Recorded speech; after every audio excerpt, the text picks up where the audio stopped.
स्वामीराज प्रकाशन मराठी भाषा संवर्धन, प्रचार आणि प्रसाराचे कार्य करते। दरवर्षी 27 फेब्रुवारी रोजी आपण मराठी भाषा गौरव दिन साजरा करतो। नंतर वर्षभर या मराठीसाठी आपण काय करतो या प्रश्नाचे उत्तर शोधण्यासाठीच स्वामीराज प्रकाशन संस्थेचे प्रमुख ज्येष्ठ पत्रकार रजनीश राणे यांनी मराठी आठव दिवस साजरा करण्याचे ठरवले।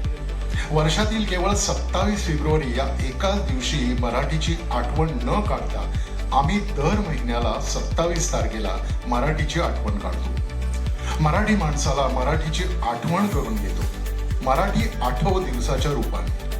3 वर्षापूर्वी कोल्हापूर येथील या उपक्रमाला सुरुवात झाली।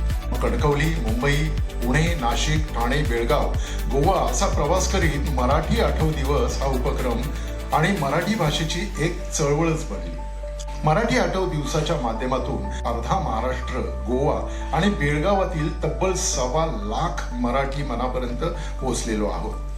आम्हाला सांगायला अभिमान वाटतो की मराठी आठव दिवस या भाषिक चळवळीची जागतिक मराठी अकादमी आणि इंग्लंडमधील वर्ल्ड बुक ऑफ एक्सलन्स या संस्थांनी दखल घेतलेली आहे आणि रजनीश राणे यांचा खास मानपत्र देऊन गौरव केला। मराठी बोलूया, मराठी वाचूया आणि मराठी लिहूया या त्रिसूत्रीवर आधारित मराठी आठव दिवस या चळवळीचे ब्रीद वाक्य आहे। मराठी होऊया, मराठी जगूया।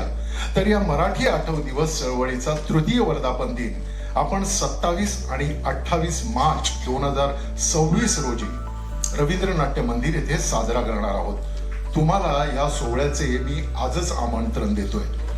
तारखा लक्षात ठेवा आणि अवश्य उपस्थित राहा।